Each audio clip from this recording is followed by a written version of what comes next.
ये भगवान की योग माया बड़ी विलक्षण, विचित्र और अलौकिक है। आपका जैसा भी भाव वैसे आपको भगवान दिखाई दे, पक्का मानिए।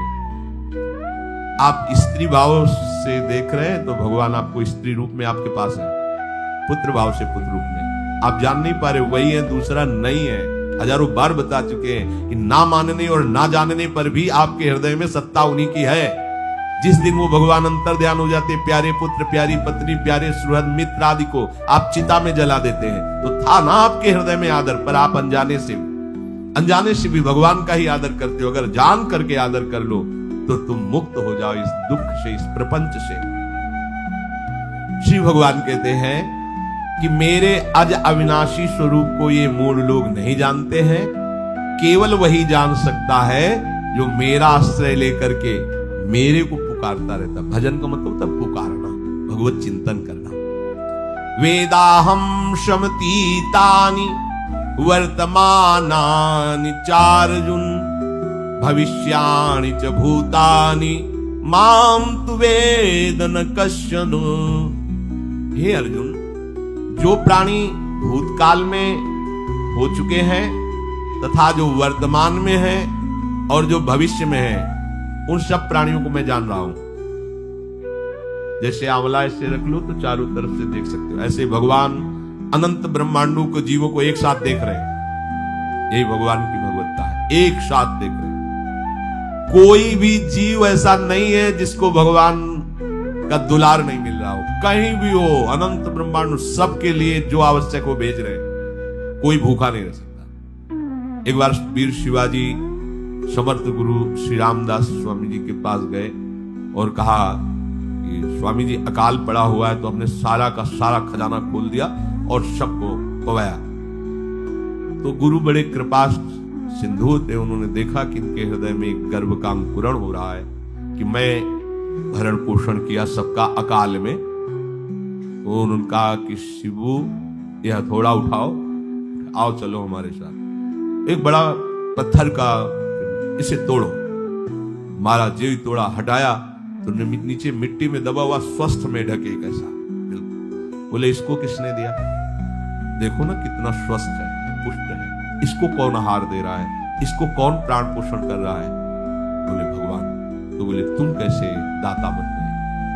संपत्ति तो सब भगवान की है, भगवान ही सबका, ये अहम मत करो कि तुम पोषण करते हो। नहीं, छोटी सी वृत्ति को भी गुरुदेव बर्दाश्त नहीं करते। जो गुरु शरणागत होता है वो उनकी बात समझता है, अन्यथा वो अपनी मनमानी वृत्ति को ही आदर देता है, गुरु की आज्ञा वृत्ति को नहीं देता। छोटा सा भी अभिमान का कण अपने जनों में गुरुदेव को बर्दाश्त नहीं होगा, क्योंकि यही भगवत प्राप्ति में बाधा बन जाएगा। कितने जीव चराचर जगत में, देखो हमारे भगवान की भगवत्ता, सबको देख रहे हैं, सबको व्यवस्था दे रहे हैं, सब कुछ देख रहे हैं। 3 प्रकार की लीला हो रही, कहीं पालन लीला, कहीं सृजन लीला, कहीं विनाश लीला, उन्हीं के द्वारा हो रही, वही देख रहे हैं, वही कर रहे हैं। अगर ये बात तुम्हारी समझ में आ जाए तो अभी भगवान की शरण होगा, पर अहम के कारण ये बात समझ में नहीं आती। जो भूतकाल में हो चुके हैं, वर्तमान में हैं, जो भविष्य में होंगे, सबका प्रभु वर्तमान की तरह देख रहे हैं, दर्शन कर रहे हैं। परंतु मुझे मेरे भक्त के सिवा कोई नहीं जानता है। भक्त के सिवा कश्चन, कोई भक्त बिरला, वही केवल भगवान को जान। भगवान सबको देख रहे हैं, भगवान की दृष्टि सब पे है। अगर ये बात आपकी समझ में आ जाए तो अभी आनंद आने लगेगा। मैं भगवान की दृष्टि में हूं, बस आज हमें सत्संग से ये बात मिली कि मैं भगवान की दृष्टि में हूं, मुझे वो देख रहे हैं, बढ़िया बन गया। अब आप पाप कैसे करोगे? क्योंकि भगवान की दृष्टि में भगवान आपको देख रहे हैं। डरो, किसी गवाही की जरूरत नहीं, वो देख रहे हैं। तो आप भय क्यों कर रहे हो? आपको भगवान देख रहे हैं, आपको डरना नहीं। फिर आप कामना क्यों कर रहे हो? भगवान आपको देख रहे हैं, जो चाहिए उस समय से दे देंगे, आप निश्चिंत रहिए। अगर आप अहम करोगे तो दुख भोगोगे, आश्रित रहोगे तो सब अपने आप निर्वाह हो जाएगा। एक आदमी ट्रेन के डिब्बे में बैठे ऐसे दौड़ रहा था। पूछा भाई क्यों दौड़ रहे? बोले अमुक स्टेशन जाना है। तू बैठ जा, गाड़ी चल रही, ट्रेन चल रही, तू बैठ जा। ऐसी त्रिगुणात्मिका माया की ट्रेन चल रही, पूरे विश्व का विश्वंभर भरण पोषण कर रहे हैं, तू तो बैठ जा भगवत आश्रय लेकर के। तू काहे को दौड़ा घूम रहा है? लेकिन ये अहंकार के कारण भटकता रहता है। भूत, वर्तमान और भविष्य काल, ये 3 विशेषण देकर भगवान कह रहे हैं कि मैं सबको देखता रहता हूं, जो हो गए, जो हैं, जो होंगे। भूत के प्राणी, भविष्य के प्राणी अथवा वर्तमान के प्राणी सभी भगवान की दृष्टि में वर्तमान की तरह ही है। ये भूत, भविष्य, वर्तमान काल केवल हम लोगों की दृष्टि में भेद है, भगवान की दृष्टि में नहीं। हो चुका, होगा, हो रहा है। भगवान की दृष्टि में सब हो रहा है, पीछे का भी, अब का भी, सब सामने चल रही सीन। हमारे हृदय में विश्वास हो जाए प्रभु हमें देख रहे हैं। अभी तो हमें ये नहीं पता कि हम भजन कर रहे हैं, भगवान पता नहीं जान रहे हैं कि नहीं जान रहे। अभी भक्ति में रंग आ जाए अगर ये बात समझ में आ जाए कि प्रभु देख रहे हैं। देखो, जब हमारे गुरुजन बैठकर सुनते हैं और जब गाने का अवसर मिलता है तो ज्यादा उत्साह होता है कि बैठे सुन रहे हैं। ऐसे अगर हम मान लें कि हमारे प्रभु सुन रहे हैं, हम जो भजन कर रहे हैं हमारे प्रभु देख रहे हैं, जो सेवा करें भगवान हमारे स्वीकार करें, प्रियालाल स्वीकार करें, अभी भक्ति का रंग आ जाए, ये बात हमारे हृदय में बैठ जाए कि मैं हर समय प्रभु की दृष्टि में हूं, हर समय मैं अपने आराध्य देव की दृष्टि में हूं, कितना आनंद आएगा। अंदर से सोचो जरा, हर समय वो हमें देख रहे हैं और वो कह रहे हैं मैं देख रहा हूं। पीछे जो तुम किए वो देख रहे हैं वर्तमान की तरह, अभी जो वो तुम देख रहे हैं, आगे जो करोगे वो भी देख रहे हैं। वो पहले से उनको सब पता है, तुम ऐसे ऐसे चलोगे, ऐसे ऐसे कार्य करोगे। भगवान की दृष्टि में सब कुछ वर्तमान ही रहता है। संपूर्ण प्राणी काल के अंतर्गत है और प्रभु श्री हरि कालातीत है।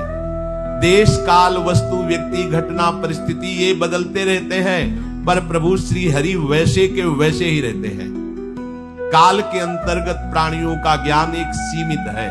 अब इस दीवार के पीछे कौन खड़ा है, क्या कर रहा है पता नहीं, पर भगवान की दृष्टि में नहीं। भगवान की दृष्टि में सुमेरु पर्वत पर क्या हो रहा है, जहां किसी की दृष्टि, वहां भी उनको ब्रह्मलोक में ब्रह्मा क्या कर रहे हैं, बैठे बैठे सब। इसलिए कितने महान ईश्वर है। एक छोटी सी भी चींटी को दाना मिला कि नहीं, उनको चिंता है। देखो, आप छोटे से 2-4 लोगों का भार लेकर के चिंतित हो रहे हो, अनंत ब्रह्मांडों के अनंत जीवों का भरण पोषण प्रभु हमारे कर रहे हैं और निश्चिंत है। अचिंत शक्तियां भगवान की, तो आप भी तो उनके बच्चे हो ना। ये सब कहने का मतलब है आप भी तो उन्हीं के अंश हो ना। 2-4 की चिंता में इतने तुम बावरे हो रहे हो, डिप्रेशन में पहुंच रहे हो। 2-4 कामनाओं के पीछे इतने, अनंत ब्रह्मांड तुम्हारा जो अंशी है, अनंत ब्रह्मांडों के अनंत जीवों का अनंत काल से भरण पोषण करता चला आ रहा है। कहीं भी किसी के साथ कुछ भी गलत नहीं हो सकता। जैसे कहते हैं कि क्या गलत हुआ, देखो ना अभी तो बच्चा था, ऐसा ऐसा हो गया। तो तुम्हारी दृष्टि में बच्चा है, पीछे तो बहुत पुराना है ना, जो कर्म करके आया उसका फल। कहीं भी गलत किसी के साथ नहीं होता, ध्यान रखना। जहां कुछ होता है, अभी हमने देखा मनो कि ये तो बहुत गंदा है, तो सीधे जा रहा था, ये आदमियों ने मिलकर इसे पीटा, अभी सीधा चल रहा, पीछा टेढ़ा चल के आया है, और जिनको पीटा है वही आके इसे पीट रहे हैं। अब हम वर्तमान को तो देख रहे हैं ना, पीछे की बात तो देख नहीं रहे ना, और भगवान पीछे की देख रहे हैं कि इसने पीछे बहुत ऐसा गलत किया, उसका हिसाब इसको मिल रहा है, इसलिए चुपचाप देखते रहते हैं। ध्यान रखना, इतना भी गलत नहीं हो सकता इस दृष्टि में। वो कैसे गलत नहीं हो रहा, अभी तो नवयुवक था, उसने कुछ ऐसा किया ही नहीं, अभी तो नई अवस्था थी, अभी तुम्हें दिखाई दे रहा है 15 वर्ष का है, लेकिन भगवान देख रहे हैं मेरा पुरातन अंश है, किस जन्म से क्या क्या करते चला रहा है। ये ज्ञान हो जाएगा तो किसी भी बात में आपको दुख नहीं पहुंचेगा, विक्षेप नहीं पहुंचेगा। ये बड़े बड़े विक्षिप्त हो जाते हैं। एक गौतमी नाम की महान तपस्विनी थी, महाभारत में कथा आती है, उसका एक ही पुत्र था और उसको सांप ने काट लिया। तो वहां की कुल भी उठा के लाए और कहा, देवी मां, ये देखो सांप ने तुम्हारे बेटे को काट लिया। तो उनका इतनी सामर्थ्य सांप की कैसे हो गई कि मेरे बेटे को काट लिया और मेरे से भय नहीं माना। आकर्षण वृत्ति जीव ही की, सांप सामने आ गया, तूने क्यों काटा, मैं तुम्हें भस्म कर दूंगा। तो आपने कहा पहले हमारी प्रार्थना सुन लो। मेरे सर पर मृत्यु ने आकर के अपना शासन जमा लिया और कटवा दिया, मेरा कोई दोष नहीं। मृत्यु का आकर्षण किया, महान तपस्विनी, भगवान व्यास देव जी ने ये लीला कथा गाई। मृत्यु का आकर्षण किया, साक्षात मृत्यु सामने आ गई, थर थर कांपने लगी। गौतमी जी ने कहा, मैं अपने तपस्या के बल से तुम्हें भस्म कर दूंगी। हमारे ऐसे निष्पाप बालक को तुमने सांप के द्वारा प्रेरित करके कटवाया। बोले, मेरे ऊपर काल का शासन है, काल ने मुझे प्रेरित किया, मैंने सांप को प्रेरित किया, मेरा कोई दोष नहीं, ये काल का शासन। काल का आवाहन किया, काल उपस्थित हुआ। काल ने कहा कि मेरा इसमें कोई दोष नहीं, इस बालक के पूर्व जन्म के कर्म के द्वारा मैं प्रेरित हूं, इस बालक के कर्म से प्रेरित होकर मैंने मृत्यु को प्रेरणा की, मृत्यु ने सांप को प्रेरणा की और इसने डस लिया। अब आप बताओ किसका दोष है? शांत हो गए क्योंकि इस बालक के ही। तो को न काहू के सुख दुख कर दाता, निज कृत कर्म भोग सुन भ्राता। कोई किसी के सुख दुख का हेतु नहीं है, अपने कर्म ही है जो हमको दुख सुख देते हैं। और ये भगवान देख रहे हैं। कोई जैसे आपको अभी मनुष्य शरीर मिला, स्वतंत्रता है। अब आप जो पापाचरण चाहो छूट है कर सकते, या जो पुण्य कर्म चाहो कर सकते, या भजन करना चाहो कर सकते हो। ये स्वतंत्रता केवल मनुष्य शरीर को दी गई है। आपको जो पूर्व भोग मिल रहे हैं वो आपके पीछे के कर्मों के हैं। तो जो ज्ञानी जन होते हैं, विवेकी जन होते हैं, आए हुए प्रारब्ध को भोग लेते हैं, नया कोई पाप नहीं करते, निरंतर भजन करते रहते, भगवान की कृपा से मुक्त हो जाते हैं। अगर भगवान की शरण में नहीं होगे, भजन नहीं करोगे, तो आपके ऊपर बहुत से ऋण है, दुर्गति हो जाएगी। ऐसा नहीं है। आप यहां भी तो देखो ना, आपके मकान, आपका व्यापार, सब कुछ आपका कहा जाता है, लेकिन सब कुछ सरकार का है। हर चीज का टैक्स देना पड़ेगा तुम्हें। पानी का भी टैक्स देना पड़ेगा, मकान का भी टैक्स देना पड़ेगा, और तुम भी जो करोगे वो पैसा दो सरकार को। टैक्स तुम ऐसे फ्री थोड़ी जा नहीं होता, देना पड़ता है ना। आप मान लो नौकरी कर रहे हो कि हवाई नौकरी कर रहे हो, तो उसमें सरकारी टैक्स कटेगा आपका, क्योंकि आप सरकारी आदमी हो, भारत देश के वासी हो। ऐसे ही ये टैक्स लगे हुए सरकारी भी, मातृ ऋण, पितृ ऋण, ऋषि ऋण, ये टैक्स है। ऐसा नहीं कि तुम कमाओ खाओ और इसके बाद मर के जाओ स्वर्ग मिलेगा। टैक्स चुकाओ। ये मनुष्य शरीर मिला, इन ऋणों से मुक्त हो। अगर नहीं हुए तो भी तुम्हें दुर्गति होगी। आप देखो, जब कभी ऐसी सूचना मिलती कि अमुक आदमी का अमुक धन पकड़ा गया, तो इनाम दिया जाता है क्या कि इतना कमा लिया? सजा दी जाती है। तुमने टैक्स की चोरी की, अगर चोरी नहीं की, मेहनत से कमाया या व्यापार से कमाया, दिया नहीं सरकार को, हाँ दिया नहीं, इसीलिए तुम्हें टैक्स की चोरी का दंड मिलेगा, सारा धन अपहृत हो जाएगा, तुम्हारी निंदा होगी, तुम्हें सजा मिलेगी। बोलो मिलती है नहीं? ऐसे ही ये लड़का, बच्चा, पत्नी, पुत्र, परिवार जो भी है, ये सब श्री भगवान का तुम्हें टैक्स देना है। क्या टैक्स देना है? भगवान की शरण होकर उनका सुमिरन करो, सारे ऋणों से वो मुक्त कर देंगे। एकादशी स्कंद में कहा है, मेरा भजन करने वाले का कोई ऋण नहीं रह जाता। और नहीं तो महाभारत में ही प्रसंग आता है कि जरत्कारु नाम के ब्रह्म ऋषि और भक्त में बड़ा अंतर होता है। वो तपस्या प्रधान, जैसे दुर्वासा ऋषि तपस्या प्रधान थे, वो बाल ब्रह्मचारी और तपस्या से युक्त एक दिन भ्रमण कर रहे थे, तो आवाज आई, मेरी रक्षा करो, मेरी रक्षा करो। तो उस आवाज की तरफ बढ़े तो देखा कुएं में उल्टा लटके हुए हैं बहुत से ऋषि, और एक केवल तंतु है, एक केवल तंतु है जिसमें दो चूहे लगे हुए, उसको भी काट रहे हैं, एक काला और एक श्वेत। तो उन्होंने देखा और दयालु हो गए कि ऋषियों, मैं तुम्हारी कैसे रक्षा कर सकता हूं? तो उन्होंने कहा कि ये जो दो चूहे हैं रात और दिन है, और जो हम लोग हैं ये तुम्हारे पितर हैं। ये चूहे तुम्हारी आयु को काट रहे हैं, एक तंतु हमारे कुल में केवल तुम ही हो, और तुमने तपस्या की ठान ली, ब्याह किया नहीं, गृहस्थ धर्म में गए नहीं, पुत्र हुआ नहीं, तो तपस्या में, भक्ति में एक दम है कि सब ऋणों से मुक्त कर दे। ये बात ध्यान रखना, तपस्वी अलग है, भक्त अलग। इसलिए पीछे चर्चा आई थी कि तपस्वियों से भी अधिक, ज्ञानियों से भी अधिक, कर्मकांडियों से भी अधिक वो मेरा भक्त योगी होता है। तुमने तो ब्याह किया नहीं, तो अब ये तंतु रात दिन तुम्हारे जीवन को काट रहे, जहां तुम खत्म हुए हम सब नरक में गिर जाएंगे। पितरों ने कहा, तुम पितर ऋण से युक्त हो, मुक्त तभी होगे जब ऐसा करो। वो दृश्य खत्म, अंतर ध्यान हो गया। और वो बड़े दुखी हुए कि क्या करें। तो उन्होंने मन में निश्चय किया कि ब्याह तो करूंगा पितरों के उद्धार के लिए। इतने बड़े तपस्वी हैं जरत्कारु जी, बड़ी महिमा है, लेकिन बात यहां फंस गई, पितृ। उन्होंने मन में निश्चय किया कि कोई आके अपनी कन्या दे दे और उसका भी नाम जरत्कारु हो, मैं बिल्कुल भरण पोषण नहीं करूंगा, और कभी हमसे कोई प्रश्न ना करे। ऐसी अगर कोई कन्या देगा तो मैं स्वीकार कर लूंगा। अब ऐसे ना नगर जाना है, ना किसी से बात करनी, तो वृक्षों से कहते, अपने पितरों के उद्धार के लिए मैं चाहता हूं कि कोई पाणी ग्रहण संस्कार करा दे, कोई हमारे नाम की कन्या को दे दे, और ऐसा ऐसा व्रत है। ऐसा ही बोल रहे थे, वासुकी नाग उपस्थित हो गए, और उनकी बहन का भी नाम जरत्कारु था। उन्होंने कहा, सुनिए महाराज, मैं नागराज वासुकी हूं, सब देव रूप में, तो ऐसे नहीं सांप वैसे वाले हैं। देवर वो सुंदर कन्या जरद कारू, बोले ये कन्या मैं आपको समर्पित करता हूं, हमारा सौभाग्य होगा आप जैसा महर्षि हमारी बहन का पति बने। इसका भी नाम जरद कारू है।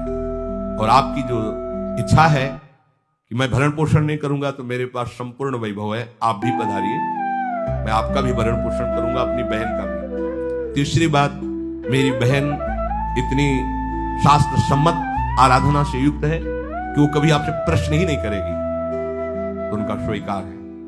प्रसन्न चले गए। काफी समय तक उनके महल में रहे। एक दिन जरदकारु अपनी जरदकार पत्नी की गोद में सर रख कर ऐसे लेटे हुए थे, सो गए। वो शास्त्रज्ञ थी, संध्या का काल था। संध्या काल में निषेध है मैथुन करना, भोजन करना और स्वाध्याय करना, ये सब संध्या काल में बस भगवत स्मरण प्राण लोकवत। लेकिन हमारे यहाँ महारानी जी की संध्या आरती और संध्या भोग लगने के बाद ये इसीलिए वृंदावन धाम इसका कहीं भी ये वेदान्न संन्यस्त, वेदों से भी ऊपर उठी हुई रसमयी रसोपासना है प्रियालाल की महल है। ये जगत सिद्धांत नहीं है, ये जगदीश का भी सिद्धांत नहीं है, ये प्रेम सिद्धांत है। वृंदावन नित्य विहार रस है, इसलिए इसको बीच में बता देते हैं कि दूसरे को तो, और यहाँ शाम के तो भोग ही लगता है, गान बजान होता है, बकाया सिद्धांत है। आंख मूंद करके या तो गायत्री जप या जो गुरु मंत्र चुपचाप शांत भाव से जपे, ऐसा। अब वो इस चिंता में थे कि मेरे पति का धर्म जा रहा है, और मैंने आज तक कुछ बोला नहीं अपने पति से। अगर बोलती हूं तो हो सकता है नाराज हो जाए और छोड़कर चले जाए।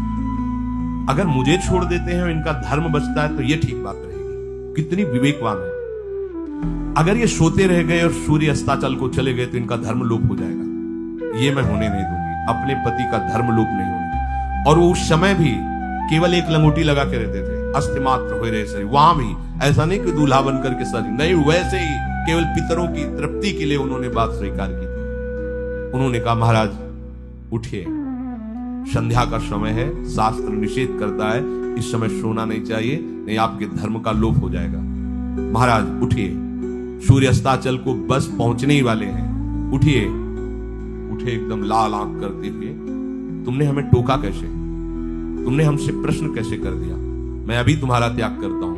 बोले स्वीकार है, आपके धर्म का लोप ना हो। कहीं सूर्य अस्ताचल को चले गए, आपने अर्घ नहीं दिया तो जीवन भर की आपकी उपासना में कलंक लग जाएगा कि आपने संध्या काल में शयन करते हुए सूर्य आराधना नहीं की, आपके धर्म का लोप हो जाए। बड़ा सूक्ष्म धर्म का विषय। तो उनका सूर्य की ताकत कैसे कि मैं सोता रहूं और वो अस्ताचल को चले जाए, ऐसे महात्मा थे। का सूर्य की ताकत कैसे, भगवान व्यास देव जी ने लिखा है, किसी कहानी की बात नहीं। सूर्य की सामर्थ्य कैसे कि मैं अर्घ ना दूं और अस्ताचल को चले जाएं। सूर्य तब तक रुके रहते जब तक मैं सोता रहता, पर तुमने टोक दिया, अब मैं चला। जब चले तो उन्होंने कहा हमारे गृहस्थ धर्म का जो फल होता है, आपके पाणी ग्रहण स्वीकार का जो फल होता है, उसको बिना दिए आप कैसे चले जा रहे हैं। तो उनका आस्ति वो है, चले गए। उसी से आस्तिक मुनि का प्रादुर्भाव हुआ और उन्होंने आगे बड़ा चरित्र है उनका, आस्ति, उसी से नाम रखा आस्तिक। आस्तिक उन्होंने जन्मेजय की यज्ञ को बंद किया। आप सोचो, एक पितर की तृप्ति के लिए उनको ये सब करना पड़ा। और श्री हरिशरणम और निरंतर भजन, तो मातृण पितृण देवऋण ऋषि ऋण सब ऋणों से उपासक मुक्त होकर के परम धाम को जाता है। एकमात्र भगवदास है, पर ये मूढ़ जन इस बात को नहीं जान पाते हैं। बिना कारण कृपा करने वाले प्रभु जीव को मनुष्य शरीर देते हैं। ये मनुष्य शरीर अंतिम शरीर है, अगर इसमें नहीं बना तो फिर चले जाओगे 84 लाख योनियों के चक्र में। इसी शरीर में अनंत जन्मों के संचित कर्म समुदाय का नाश करके भगवत प्राप्ति होती है या मोक्ष पद मिलता है। कौन सा प्राणी किस गति को जाएगा भगवान देखते हैं पर संकल्प नहीं करते, ध्यान रखना, क्योंकि आगे के भी देख रहे हैं। वो देख रहे हैं अब जो तुम कर रहे हो वैसे गति बनती चली जाएगी, भगवान संकल्प नहीं करते। भगवान तो एक बार संकल्प कर दिया, एको हम भविष्यमा, उसी में बहुत रूपों में प्रकट हो गए। अब तुम्हें संकल्प करना है कि इस जन्म में मुझे भगवत प्राप्ति करनी है। जो संत शास्त्र सदगुरुदेव कह रहे हैं ऐसा करो ऐसा ना करो, यदि आप इस भावना को स्वीकार करके आराधना करेंगे तो निश्चित निश्चित भगवत प्राप्ति इसी जन्म में हो जाएगी। प्रभु केवल तुम्हें निमित्त बनाना चाहते हैं, कल्याण तो वही करेंगे। जैसे अर्जुन से कह रहे हैं भीष्म आदि द्रोण आदि मेरे द्वारा मारे जा चुके हैं, तुम केवल निमित्त मात्र भविष्य पिशाची। ऐसे ही अय उपासक तू केवल निमित्त बन जा। जो शास्त्र सदगुरुदेव आज्ञा करते हैं वैसे ही तू चल दे अपने मन को मार के। केवल तू निमित्त बन जा। कल्याण या भगवत प्राप्ति या मोक्ष वो तो भगवत कृपा से होगी। पूरी उद्धार की सामग्री तेरे अंदर जागृत कर देंगे प्रभु।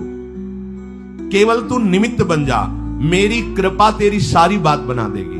विश्वास करो, इस बात पर विश्वास करो। भगवान कह रहे तुम निमित्त बन जाओ, जो आदेश कर रहे हैं वैसा पालन करो, काम तो सब मेरी कृपा कर देगी। जो ऐसे मनुष्य शरीर ऐसी कृपा प्राप्त होने पर भी भगवत प्राप्ति नहीं कर पाता, तो मयानुकूलेन नभस्वतेरितम पुमान भवाब्धिम न तरेत सा आत्महा। ऐसी मेरी कृपा का सहारा मिलने पर यदि वो भगवत प्राप्ति नहीं कर पाता तो बोले आत्महा है, वो आत्महत्यारा है, वो दुर्गति को प्राप्त होता है। मनुष्य के लिए खास बात है कि प्रभु ने कृपा करके तुम्हें जो सामर्थ्य दी है, जो समझ दी है, जो सामग्री दी है, उसका दुरुपयोग मत करो। केवल भगवत प्राप्ति के लिए चलो, केवल भगवत प्राप्ति के लिए। ये सबकी समझ में नहीं आएगा, बिल्कुल बात समझ ले। केवल भगवत प्राप्ति के, ये जो कहते हैं कि और हमारे धर्म का, ये सब फसाव है। आप गृहस्थ बने रहो, आप व्यापारी बने रहो, पर आप लक्ष्य रखो कि मुझे इस जन्म में भगवत प्राप्ति करनी है। आपका लक्ष्य दृढ़ होगा तो नाम जप चलता रहेगा, संसार का कोई विकार आपको परास्त नहीं करेगा। अगर आपने ऐसा अटल निश्चय कर लिया तो तुम्हें जो भगवत सामर्थ्य मिली उसका तुम दुरुपयोग नहीं करोगे। देख लो, अपने लोग बहुत बड़ी गलती करते हैं, जो आध्यात्मिक ऊर्जा शक्ति उसको विषयों में दुरुपयोग करके नष्ट कर रहे हैं। कहते हैं अब हमारा मन नहीं लगता, अब हमारा बड़ा शांति है, घबराहट है। क्यों शांति है, क्यों घबराहट है? जब तक तुम धर्म विरुद्ध नहीं करोगे तो अशांति नहीं हो सकती, भय नहीं लग सकता, विषाद नहीं हो सकता, क्लेश नहीं हो सकता। लिख लो ये बात। किसी को भी कभी भी भय महसूस हो रहा है, अशांति महसूस हो रही, घबराहट महसूस हो रही, आप भगवत प्रदत्त शक्ति का दुरुपयोग कर रहे हैं, समय का दुरुपयोग कर रहे हैं, सामग्री का दुरुपयोग कर रहे हैं, अर्थात कोई न कोई अधर्म आचरण कर रहे हैं। अब भी आपको उपाय बता देते हैं। यदि तुम्हारा मन जलन पैदा कर रहा है तो भगवान से हाथ जोड़कर कहो कि हे नाथ, मेरे से अब तक जो गलतियां हुई हैं उन्हें क्षमा कर दो। आगे मैं गलती नहीं करूंगा आपके बल से, आपके बल से। ये भी ध्यान रखो, आपके बल से, अपने बल से नहीं, आपके बल से। हे नाथ, ऐसा मुझे बल दो जिससे कभी मैं आपके और गुरुदेव के विपरीत न चलूं। अगर कोई हमसे गलती हो जाए तो मुझे तत्काल दंड दे देना, क्षमा मत करना। आगे ये बहुत बढ़िया बात है। अगर हमको क्षमा कर दिया जाएगा तो हमारे मन को उत्साह बढ़ जाएगा फिर गलती करने का। अगर दंड दे दिया जाए तो मन डर जाएगा। इसीलिए प्रार्थना में ये भी कहना चाहिए, पर हिम्मत नहीं पड़ेगी, क्योंकि मन को बहुत दुलार करते हैं ना, कि प्रभु मेरे से जो गलती उसे मुझे दंड दे दो, मैं क्षमा नहीं चाहता। क्योंकि हम देखते हैं जब हम क्षमा कर देते हैं तो उसका उत्साह बढ़ जाता है मन का और गलत करने का। प्रभु इसे क्षमा मत करो, इसे दंड दो। एक बार इसकी भरपूर बेइज्जती होनी चाहिए। जब इसको सब देखेंगे हाँ ये, तो अपने आप ही मन सही रास्ते में आ जाएगा। प्रभु आप क्षमा कर देते और बात गुप्त रहती है तो इसको बढ़ावा और मिल जाता है और पापाचरण कर, क्योंकि ये दुष्ट है ना। अगर साधु हो तो बचत हो जाए कि देखो प्रभु ने इस गलती को छुपा दिया और कोई जाना भी नहीं और क्षमा भी कर दिया, मैं आगे से बिल्कुल नहीं करूंगा। ये दुष्ट है ना, ये ऐसा नहीं करता। क्षमा हो गई तो उसको लगता है आगे भी क्षमा हो जाएगी, चुपचाप चलो मनोरंजन करते हैं। नहीं प्रभु मुझे दंड दीजिए, जैसे कुंती जी कहती मुझे विपत्ति दीजिए। ऐसे उत्तम भक्त वही है। हे नाथ, आज तक जो गलतियां हुई क्षमा कीजिए, आगे गलतियां नहीं होंगी, ये मैं आपके बल से कह रहा हूं। प्रभु यदि मेरे से चूक हो जाए तो आप क्षमा मत करना, मुझे दंड देना, जिससे मेरा सुधार हो जाए, मैं आपके अनुकूल चलने लगूं। मनुष्य की असमर्थ दो तरह से होती है। एक असमर्थ कि वो कर ही नहीं सकता, जैसे किसी से कहा जाए कि तुम ये मकान उठा करके वहां रख दो, तो कर ही नहीं सकता। ऐसी सामर्थ्य जो आप में करने के लिए भगवान कभी आदेश ही नहीं देंगे, ध्यान रखना। एक बात ध्यान दीजिए, कोई भी ऐसी भगवत आज्ञा या गुरु आज्ञा नहीं होती जो आप नहीं कर सकते। आप जो कर सकते हैं वही आज्ञा होती है। दूसरी असमर्थ ये होती है कि करना चाहता हूं, समय भी है, पर पता नहीं कोई अंदर से करने नहीं देता। भजन करना चाहता हूं, ब्रह्मचर्य से रहना चाहता हूं, और अनुकूल कृपा भी है, सत्संग मिल रहा है, धाम बात सब, पर कोई हमारे ऊपर सवार हो जाता है और हमसे ऐसा करवा लेता है। यह है प्रमाद, यह है मूढ़ता, यह साधक को नष्ट कर देती है। दो प्रकार की असमर्थता की बात हुई। एक ये कि भाई हम असमर्थ हैं, कहा गया कि इस मकान को वहां उठा के रख दो, नहीं रख सकते, तो ऐसा आदेश ही भगवान और गुरुदेव का होता नहीं होगा। और अगर आदेश हो गया है तो आप उठा के देख लेना, आप उठा लोगे।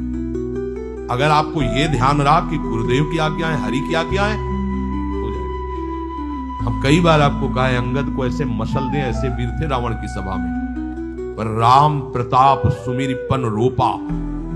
इस सभा में कोई बड़ा वीर हो, मेरा पैर उठा दे, राम जी सीता जी हार जाएंगे, वापस चले जाएंगे। ये बात थर्रा देने वाली बात है। घबरा आराध्य देव और माता जानकी दोनों को दांव में लगा दिया, उठा दे कोई पैर, पर उनको भरोसा था कि मैं राम के बल पे कह रहा हूं। राम बल आकर के विराजमान हो गया, कोई नहीं उठा पाया। आखिरी में रावण झुका, मेरे झुकने से, मेरे सामने झुकने से तेरी बात नहीं, तो जो बार बार जिनको मनुष्य कह रहा है उनके चरणों में जा, मैं उनका एक तुच्छ दास हूं। यदि आदेश हो जाए तो घूंसा से सबको मार करके तेरी पत्नियों को बंदी बनाकर और तुझे अभी राम जी के सामने डाल दूं। ये अंगद नहीं बोल रहे थे, ये राम प्रताप बोल रहा था। ऐसे ही यदि आपको आदेश कोई शास्त्र का या गुरु का है तो आप अक्षरशः समझ लीजिए उसमें उनका बल भी है, पर हम लोग उस बल का तिरस्कार कर देते हैं। थोड़ी सी मन की डालकर उसको हल्का किया तो वो बल वापस हो गया। सीधे जो बात मानी जाती है उसमें उनकी कृपा शक्ति होती है, और जो अपनी मन की लगा की जाती है वो साधन होता है। कृपा शक्ति और साधन में अंतर होता है। तो जो हम कर सकते हैं, आदेश है, हम करना भी चाहते हैं और नहीं करते हैं, इसका हमारे अंदर प्रमाद का राज्य है। प्रमाद, लोग कहते हैं कि पता नहीं कोई हमारे दिमाग में आके कर जाता है। हाँ, भूत आता है, भूत। अब ऐसे लोगों को बावरा कहते हैं, वही इनको ऐसी जगह पहुंच जाए जहां सही निर्णय नहीं होता, और ये कर देना वो कर देंगे। उनको लगता है कोई है, बोले है, ऊपरी चक्कर है, अल्ले ऊपरी चक्कर है, वो घूम रहे हैं पागल बने, ऊपरी चक्कर कुछ नहीं, ऊपरी चक्कर नहीं, भीतरी चक्कर है। ये भीतर का तुम्हारा वासनात्मक प्रपंच ही तुम्हें नचा रहा है। विवेक का जागरण करो। किसी की अरे प्यारे, तुम हरि के अंश हो। इस स्मशान में रात्रियां व्यतीत हुई, स्मशान में, गंगा के किनारे, भूतों के बीच में, कोई भी कुछ नहीं। सीम की चाप सके को तासु बड़ रखवार रमापति जा सके। अकेले, न युवक अवस्था, कोई साथ देने वाला नहीं, अंधेरा, कोई टार्च नहीं, कोई व्यवस्था नहीं, हर समय एक अपार आनंद, भगवद आनंद। कोई भय छू सकता है? हर समय हरि की दृष्टि में आप रहते हैं। आप भी ये प्रमाद मत कीजिए, ये प्रमाद है और कुछ नहीं है जो आप आचरण विरुद्ध कर देते हैं। अब क्या होता है, वो समझ पाता नहीं, उसके पीछे कर्म परंपरा लग जाती है, फिर वो हार जाता है कि मेरे से भजन वजन नहीं होने वाला, संयम से नहीं चलने वाला। अब वो योनि पर योनि प्राप्त करता चला जाए, ये योनि, यो योनि। भगवान के स्वभाव को समझो और उनके आश्रित हो जाओ। कोटि विप्र बद लागे जाहू, आए सरन तजो नहीं था। जो नर होए चराचर द्रोही, आवे सभय सरन तक मोही। तज छल कपट मोह मद माना, करूं शब्द ते साधु समाना। एक बार जीवन को प्रभु के चरणों में अर्पित कर दो, बस प्रभु सब संभाल लेंगे अपने बल से। अपने बल से संभालने का तात्पर्य है आप उनकी आज्ञा पालन का प्रयत्न करो। प्रयत्न की सफलता प्रभु के द्वारा होती है। जब हम प्रयास करते हैं ना, तो प्रभु हमें आगे से आगे रास्ता देते चले जाते हैं, और ये जन्म भगवत प्राप्ति होनी ही चाहिए। अब इसके नीचे सौदा मत कर लेना। प्रभु से मिलने के सिवा और कहीं सौदा न कर लेना, क्योंकि आपके पास धन है। ठग लोग आएंगे आपको ठगने के लिए, ये भोग भोग लो, ये भोग भोग लो। कैसे बताएं, यदि तुम भगवत आश्रित हृदय से हो जाओ तो स्वप्न में भी तुम्हें डिगने नहीं देंगे। एक बार किसी उपासक ने अपना अनुभव बताया कि स्वप्न में उसके सामने कई भोग सामग्रियां से भरा हुआ मकान, सब व्यवस्था, और एक बहुत सुंदर तरुणी। बस हमने आपको पसंद कर लिया, ये स्वप्न की बात, हमने आपको पसंद कर लिया, हम जिसकी खोज में थे वो आप हमें मिल गई, बस अब तो हमारे जीवन धन आप ही हो। वो सुनने लगा, मतलब उसको अच्छा लगने लगा ये बात सुनने में। इतने में ही एक देवी प्रकट हुई। इतना सुंदर रूप कि करुणा बरस रही थी उस रूप से, और स्पष्ट कहती ये छल है, ये कपट है, झुकना मत, देखना मत, इसकी सुनना मत। यदि सुन लिया और इसके प्रलोभन में झुक गए और इसको देख लिया तो तुम चले जाओगे, तुम्हारा मन। आंख खुल गई। बड़ा आनंद हुआ उस उपासक को कि स्वप्न में भी आश्रयदाता उसको दिखने नहीं देते। स्वप्न में भी, ये बात समझ लो, स्वप्न में भी भय आने नहीं, स्वप्न ही था। हो सकता था स्वीकृति उस उपासक के हृदय की हो जाती, लेकिन जगने पर हाहाकार मच जाता कि कैसे स्वीकृति हो गई। पर देखो, जिसका आश्रय लिए वो उससे सुंदर रूप लेकर खड़ा हो गया और समझा रहे छल है, कपट है, झुकना मत, देखना मत। आप तो केवल आश्रित होके तो देखिए, जागते हुए, सोते हुए, स्वप्न में, ये तुम्हारी अवस्थाएं, प्रभु की नहीं है। वो तुम उन्हीं की गोद में जग रहे हो, उन्हीं की गोद में सो रहे हो, उन्हीं की गोद में शयन कर रहे हो। एकमात्र प्रभु का आश्रय लेकर निरंतर भजन करते हुए इस जन्म में केवल भगवत प्राप्ति, अन्य सौदे में हमें फंसना नहीं है। बहुत से प्रलोभन आएंगे कि ये फ्री ले लो, फ्री भोग लो, कोई नहीं जानेगा। आपको सौदा नहीं करना अपने हरि आश्रित बल का, आपको उससे केवल हरि की प्राप्ति करनी। प्रलोभन आएगा, ध्यान रखना, भय आएगा। हे भगवान, आज तक जो भजन किया है इस भय को हटा दीजिए, क्योंकि इज्जत चली जाएगी, सब लोग थू थू करेंगे, मेरे से बहुत गलती हो गई, हटा दीजिए। हरि मुझे दंड दो, पूरी सभा में मेरा तिरस्कार करवाओ। ये मन लाख समझाया, नहीं समझा, अब जब बेइज्जती होगी ना इसकी तब समझेगा। कुछ नहीं होगा और कृपा हो जाएगी, आगे बढ़ जाओगे। बिल्कुल अपने भजन को खर्चा मत करना, ना भय में और ना किसी सुख प्रलोभन में, तो इसी जन्म में भगवत प्राप्ति हो जाएगी।